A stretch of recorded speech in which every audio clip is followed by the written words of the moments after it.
Bueno, pero la única fue... Muy bien, 7 de la mañana con 29 minutos, continuamos con más aquí en De 6 a 9 y esta mañana nos acompaña Manuel Pulgar Vidal, ministro del Ambiente, y es que nos acercamos a la fecha. El Perú estará en la COP21 en el París. Recordarán que el año pasado se celebró en el Perú y se trabajaron en temas... que finalmente se celebró en el Perú y se trabajaron en temas que finalmente serán votados en París. Así es, en la COP20 se trabajaron documentos que sin duda van a ser importantes para la discusión en la COP21 de París, una reunión en París que tiene que tomar decisiones importantes. Ministro Pulgar Vidal, bienvenido, gracias por estar con nosotros. ¿Cómo estás, Carlos? Carla, por acompañarnos para hablar de esos temas. Un gusto. Ha sido importante realmente que se celebre la COP20 en nuestro país y lo que se dejó en actas es que esos temas serían finalmente votados en la COP21 en París. Pero eso, ¿qué tan cierto es en la práctica? ¿Se verán esos temas finalmente en la COP21? Sí, ¿Se votarán de todas maneras en la COP21 y saldrá un compromiso real en la COP21? Absolutamente convencido que sí. Mira, a diferencia de muchos eventos internacionales que se desarrollan en distintas partes del mundo e incluso en el Perú, las COP son reuniones de negociación. Y es más, en este caso específico, por el mandato que se dio el año 2011 en Durban, en Sudáfrica, en lo que se llamó la plataforma de Durban, ahí se dijo que en un proceso de 3 años debía lograrse un acuerdo que se debía concretar en 2015. Eso significa que en la COP21 de París se debe cumplir aquello que ya se empezó a convenir en el 2014 en Lima y el 2013 en Varsovia. Es decir, vamos 2 COPs más la tercera que viene, que es la COP21 en París, en donde se vienen negociando alrededor de un espacio que justamente se llama el ADP. ¿Por qué se llama el ADP? Es la reunión de todos los países, sus negociadores, alrededor del grupo de trabajo ad hoc de la plataforma de Durban. Es decir, los negociadores se reúnen mínimo 2 veces al año, 3 veces al año, a veces 4 como en este año, para negociar con miras a que lleguemos a París con un texto de acuerdo. Pero pensamos llegar a Copenhague con esa misma intensidad y no se consiguió. Pero con una gran diferencia. Primero, que efectivamente Copenhague fue un proceso que estaba basado en otro marco, se llamaba el Programa de Trabajo de Bali. Okay. Nuevamente, un mandato de una COP anterior le dijo a Copenhague que logre un acuerdo y no se concretó. Pero el proceso de Durban, que es el que va a concluir ahora el 2015, es un proceso que tiene características muy diferenciadas con el de Bali, que llevó al fracaso de Copenhague. Por ejemplo, las contribuciones nacionales. Yo creo que eso ha sido un gran paso. Se le dijo a los países, ok, el mundo no está todavía preparado para recibir un mandato desde arriba y obligar a los de abajo. Vamos a hacer algo. Cada país ponga en la mesa qué es lo que puede hacer a través de las llamadas contribuciones nacionales o INDC, el Perú ya lo hizo, y en función a eso vamos a sumar ese esfuerzo a ver si es suficiente. Ese esfuerzo, ya más de 152 países lo han presentado, se ha hecho el cálculo sobre 146 porque había que establecer una fecha de corte, y queda claro, hay una buena noticia, con ese esfuerzo la curva de emisiones declina. Entonces el mundo iba camino a 3.7 grados de incremento de la temperatura a finales del siglo, baja a 2.7. La buena noticia es la curva desciende, la mala noticia es que aún no es suficiente. Entonces en París ya deben establecerse las medidas para bajar ese 0.7 adicional sobre lo que la ciencia nos ha recomendado. ¿Y eso, ese 1.7 qué significa? 0.7. 0.7. ¿Qué tiene que hacer China, India, Estados Unidos? Más medidas de cortes de emisiones. Y más medidas de corte de emisiones significa fundamentalmente en función a cuál es tu principal fuente de emisión, establecer procesos tecnológicos más limpios o en el caso peruano, cuyas emisiones vienen del bosque, mejor manejo forestal. Pero por ejemplo es cortar quema de combustibles fósiles, incorporar tecnologías de recursos renovables no convencionales como eólica y o solar, utilizar procesos industriales más eficientes que quemen menos petróleo diésel u otro, utilizar sistemas de transporte masivo menos contaminantes, etcétera. Pero ¿qué va a hacer que los países industrializados o los países que en otras oportunidades no han querido firmar lo hagan ahora? Estoy hablando básicamente de Estados Unidos. China y Estados Unidos, probablemente. Claro. Sí, mira, hay una gran diferencia, Carla. A diferencia nuevamente de Copenhague, hoy día el presidente Obama ha asumido con gran valentía, porque hay que reconocérselo, como ejecutivo, medidas incluso en contraposición a su Congreso que se resiste a adoptar medidas climáticas. Entonces, el presidente Obama, en función de lo que en los Estados Unidos se llaman las órdenes ejecutivas, en septiembre o julio del 2013 asumió un plan de cambio climático desde el Ejecutivo que ya ha tenido dos medidas concretas, una de las cuales es reducción de emisiones de las fuentes de energía del 28% al 2025, me parece que esa es la medida, y además de un conjunto de medidas complementarias. Eso lo ha hecho porque el presidente Obama sabe que desde el Ejecutivo puede tomar medidas que no están sobreponiéndose a las competencias que tiene el Congreso, que es un Congreso republicano, resistente a cambios en relación al cambio climático. Adicionalmente, hay unas grandes señales políticas para este acuerdo, como por ejemplo la declaración conjunta China-Estados Unidos de hace aproximadamente 2 meses, la segunda ya, en donde ambos países acuerdan un compromiso de que van a caminar hacia economías bajas en carbono. Incluso China ha hablado de un fondo de cooperación sur-sur de $3.000 millones, Estados Unidos de continuar la declinación de su curva de emisiones. Y el día de ayer se ha suscrito una declaración conjunta China-Francia, que cuando uno lee el lenguaje uno dice que bien, ese es el lenguaje que requiere el acuerdo. Ahora, hay otras economías como India, por ejemplo, Sudáfrica, Brasil, que al ser países emergentes son los que también hoy día resultan complejos en esta negociación. Sin embargo, se van sumando al proceso, pero yo creo que la voluntad política existe. El texto de negociación existe. La última reunión en Bonn de los negociadores de hace 2 semanas tiene un texto de 35 páginas que ahora va a pasar a la siguiente etapa, que es la pre-COP en París del 8, 9 y 10 de noviembre, o sea, es decir, en muy pocos días. Y ese texto va a llegar a París el 30 de noviembre, donde déjame darte un último dato que es bien interesante. A diferencia de todas las COPs, de las 20 pasadas, el segmento de alto nivel presidencial, y se espera más de 50 jefes de Estado, va a ser al inicio. Y eso me parece bueno porque le pone una presión política y un respaldo político al proceso al inicio y no al final. En Copenhague llegaron los presidentes al final a tratar de solucionar el problema y no lo logran. ¿Qué pasa si es que efectivamente hay un compromiso de reducir las emisiones, pero qué pasa si los países más pobres o emergentes, digámoslo así, tienen menos tecnología para hacerlo y no pueden cumplir? Es que uno de los temas, justamente, el tema es el compromiso o la ambición en la reducción, es obviamente el tema central. Pero los otros temas colaterales que son de igual de importancia son la adaptación. Los países como el Perú, países en vías de desarrollo, están muy interesados en la adaptación, y para la adaptación vamos al tercer tema, que es las finanzas climáticas y la necesidad de cumplir con el compromiso que se estableció en Copenhague y luego en Cancún de los $100.000 millones anuales de financiamiento climático al 2020, está la transferencia de tecnología, está lo que se llama la construcción de capacidades, y está lo que los países, ¿sabes cuáles reclaman? Los estados insulares, porque son los más vulnerables, se están hundiendo literalmente, reclaman que es el mecanismo de pérdidas y daños. Ahí todavía hay resistencia porque algunos creen que pueden ser mecanismos de compensación.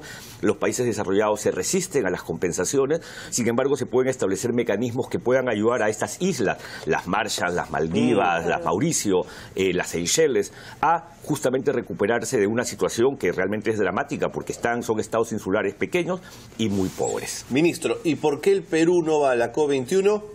Ya con el documento que dice que Sierra del Divisor se convierte en área natural protegida y en nuestra contribución al mundo, proteger ese bosque. El gobierno peruano y el sector ambiente siempre está dispuesto a sorprender al público. Entonces vamos a ver, vamos a trabajar en eso, ¿no? Las sorpresas son aquellas justamente que generan mayor alegría, mayor satisfacción. Estamos trabajando fuertemente en ello. Seguro, porque el tren chino parece que está buscando por dónde pasar, Sierra del Divisor está esperando allí. Fuertemente en ello. No, en este caso específico no hay ninguna. Seguro. Ninguna. Incluso, efectivamente ya hubo, y probablemente eso no ha sido informado en la prensa, comisiones mixtas Perú, Brasil, China, que han establecido un plazo tentativo que no tiene nada que ver con la zona de Sierra del Divisor. Claro, ¿no? porque el presidente fue el que prometió finalmente. Vamos a ver, firmar. vamos con calma, y espero que cuando se dé una buena noticia nos inviten, ¿no? Entonces, es un tema que se está trabajando y ¿Por qué es tan complicado, ministro? Porque todo proceso político tiene sus tiempos, todo proceso político tiene sus evaluaciones, pero una cosa sí, cada vez que nos hemos propuesto algo, como fue por ejemplo la creación del área de conservación regional Abujao, la primera área protegida que fue sometida a un proceso de consulta previa, tomamos la decisión y esa área de conservación regional ya existe. Hay que tener en cuenta que la agenda de un gobierno es una agenda extensa, pero por ejemplo en materia ambiental y en materia de conservación, aquellas metas que nos hemos propuesto las hemos cumplido. Bueno, vamos a pasar al tema político, ¿le parece? La semana de compromiso climático, rapidísimo. Como parte de lo que el Perú hizo con la COP20, y el compromiso que tenemos como presidencia hasta el 30 de noviembre liderando el proceso de negociación complejo, que ha sido un ejemplo de trabajo colaborativo con Francia. Hemos organizado las semanas del compromiso climático. Esta semana estamos desarrollando la tercera semana del compromiso climático, que tiene un conjunto de actividades abiertas al público. Entren a la página web del MINAM, www.minam.gov.pe, o de la COP20, www.cop20.pe, y encontrarán las actividades. Por ejemplo, el día de hoy... ¿El Ministerio de Sociedad Civil? Se organiza con sociedad civil. Ayer, por ejemplo, hubo una presentación en el Centro Cultural de la Católica de un lindo libro editado por los pueblos indígenas en sus federaciones sobre su experiencia como pueblos indígenas en el pabellón que se organizó para la COP20. Me parece genial que se haya documentado todo este trabajo participativo que tuvo en la web COP20. Está toda la información. Toda la información. Hoy día hay dos eventos, uno que tiene que ver con el rol de las universidades, que es en el Centro Cultural de la Católica, otro que tiene que ver con los objetivos de desarrollo sostenible, el debate climático y la mirada al desarrollo. Mañana hay en el Parque Reducto a las 6 de la tarde una actividad artística, incluso en la librería Comunitas el jueves hay un cine, entonces tiene partes recreativas, lúdicas y educativas, culturales, y partes de seminarios. Hay un taller sobre periodismo y cambio climático que va a ser el día jueves a las 9 de la mañana, y el gran cierre es la agenda de desarrollo el viernes, la agenda de desarrollo, porque lo que queremos es que los candidatos a esta campaña política se comprometan a mantener el liderazgo climático. ¿Quién va a levantar la bandera del cambio climático? Claro, de acuerdo. Y ahora, hablando justamente sobre eso, ya ligándolo, ¿qué va a pasar con la consulta previa y el desarrollo sostenible justamente en vías o con miras a la campaña electoral? Porque parece ser que este gobierno empezó precisamente con el caballito de batalla de la consulta previa, pero ha tenido muchos problemas con ese tema precisamente y con los conflictos sociales. Mira, yo creo, Carla, que ahí también hay que difundir más información. La consulta previa está en pleno funcionamiento. La consulta previa se ha utilizado no solamente para estas áreas protegidas como como Maijuna, y también ahora con Sierra del Divisor, se ha utilizado para proyectos de ley de salud intercultural, se ha utilizado en el caso de las 4 cuencas. En el caso de las 4 cuencas, la solución que se vio concretada en un acta en marzo del 2015 y que ahora ha llevado a que finalmente hay un fondo de contingencia y un nuevo plan de trabajo, es resultado de un programa de consulta. Si no se hubiera hecho la consulta previa, incluso los pueblos indígenas decían no hubieran permitido que el lote del 192 tuviera un nuevo operador. Y mira tú que es interesante que cuando se produjo la discusión sobre si Petroperú sí o Petroperú no, ¿qué te decían los pueblos indígenas? Yo soy ajeno al operador. Lo que yo quiero es un operador responsable. Entonces ellos deslindaron de todo este debate político y para ellos la consulta previa que se avanzó es una consulta previa cerrada con 2 federaciones de manera muy concreta y con un acta. Claro, siempre está en discusión la manera como caso a caso se ha venido haciendo con pueblos andinos por este tema de si los pueblos andinos, cuáles son pueblos indígenas o no, teniendo en cuenta que esto no es una arbitrariedad del Estado. La ley te dice un artículo, las comunidades campesinas y nativas pueden ser pueblos indígenas para efectos de la consulta. ¿Por qué te habla en condicional? Porque tienen que cumplirse los criterios objetivos y subjetivos. Pero una cosa te digo con absoluta seguridad, la consulta previa llegó, se instaló, se utiliza y se quedará. No hay forma de darle marcha atrás y es un resultado complejo, difícil, no ha sido nada fácil, pero es un resultado del gobierno del presidente Humala. Él lo propuso y él lo está ejecutando. Ministro, respecto a las bambas, la situación sigue... digamos, esta frase de tensa calma, esta contradicción en sí misma, ¿no es cierto? ¿Qué sabemos? ¿Hay luz verde? ¿La comunidad está dispuesta a aceptar el proyecto minero? Bueno, para empezar, yo creo que la reunión de trabajo que tuvimos 4 ministros hace aproximadamente 3 semanas fue muy positiva. Yo estuve ahí. Quedamos en hacer talleres informativos, también se quedó en levantar el estado de emergencia en función de que también se levante el paro. Ambas partes cumplieron, eso es una señal de madurez política y madurez de organización comunal en este caso. Levantaron el paro, el mismo día que levantaron el paro levantamos el estado de emergencia y 3 ministros visitaron la zona. Y en relación a los talleres informativos, que incluso creo que yo les comentaba a ustedes, debían desarrollarse a pedidos de ellos en quechua, cosa que me parece lo más correcto, lo más legítimo como pedido. Ellos mismos pidieron su postergación porque coincidió en algunos casos con el tema de fiestas patronales y además yo creo que ellos preferían hacer los talleres informativos sin paro ni estado de emergencia. Entonces, tengo entendido, y puedo estar equivocándome, Carlos, de fecha, pero creo que se reinician los talleres informativos el día 16 de noviembre. Pero teniendo en cuenta que lo que más se reclamó fue información. Claro, pero en el tema del 192, si me permiten regresar allí, el Congreso ha reculado, ¿no es cierto? Finalmente el Congreso no los ha ayudado mucho. No, el Congreso dictó su norma, efectivamente. El Congreso insistió con su norma original, aun cuando el Poder Ejecutivo le había observado la autógrafa e incluso había planteado una alternativa. Sí, es cierto. Y eso estaba obviamente en el cálculo político, pero creo que al final del día esto lo evalúa la historia, es decir, en el futuro veremos si la decisión que ha adoptado el Congreso en relación a la incorporación de Petroperú en una actividad petrolera en el lote 192 es la más correcta, si en cambio quizás se equivocaron porque están acelerando procesos.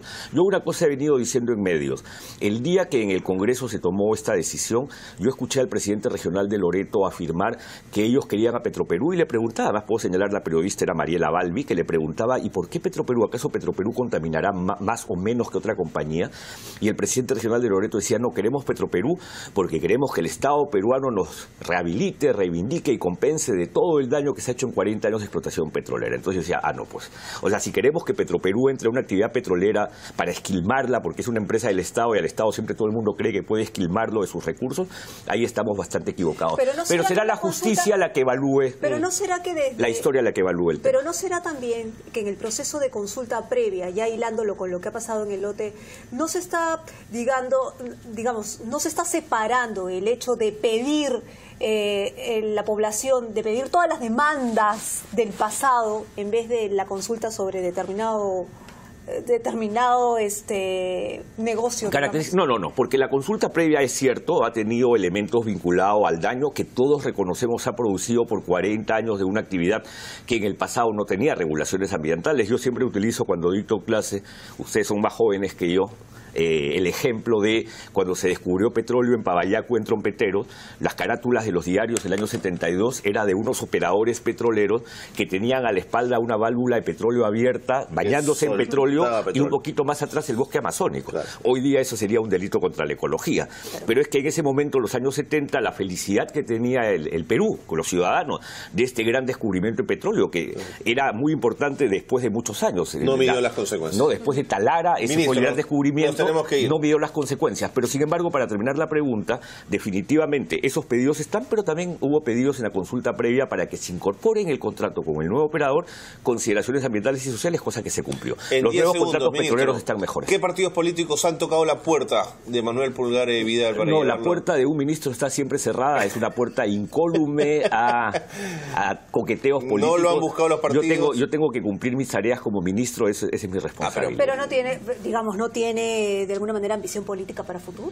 Yo creo que mi ambición tiene que ser culminar mi gestión al día que fuera, porque no es que sea hasta el final necesariamente el gobierno, esa es una decisión del presidente, cumpliendo mis tareas, haciendo que objetivos como Sierra del Divisor sean cumplidos, que estoy seguro se logrará. Ojalá. Y por lo tanto yo tengo que concentrarme en esa responsabilidad y hacer un buen cierre, y si me quedo hasta el final del gobierno, una buena transferencia. El gobierno se ha propuesto hacer una transferencia muy ordenada, con toda la información que se debe dar al nuevo mandato para que tenga la información y que se siga construyendo en una lógica de Estado. Nuevamente, quizás los últimos 10 segundos, la frase clave en política es: trabajemos como Estado, construyamos sobre lo que nos dejó el antecesor y el que continúe y el que siga, que construya sobre lo que hicimos. Ese es como ministro, pero como Manuel Pulgar Vidal, ¿no tiene visión política futuro? Yo ya le había dicho, creo que te había dicho a ti, Carla, ¿no? Mi intención es terminar mi mandato y mi gestión y después ver con calma a dónde caminar. Yo siempre he sido un profesional en el tema ambiental, lo que sé es que seguiré en el tema ambiental, eso sí. Muchas gracias por haber estado con nosotros. ¿Cómo ha aprendido de política, señor Pulgar Vidal? O sea, lo tenemos para rato. Muy bien. Manuel Pulgar Vidal, ministro del Ambiente. Pausa y volvemos. Pausa, volvemos.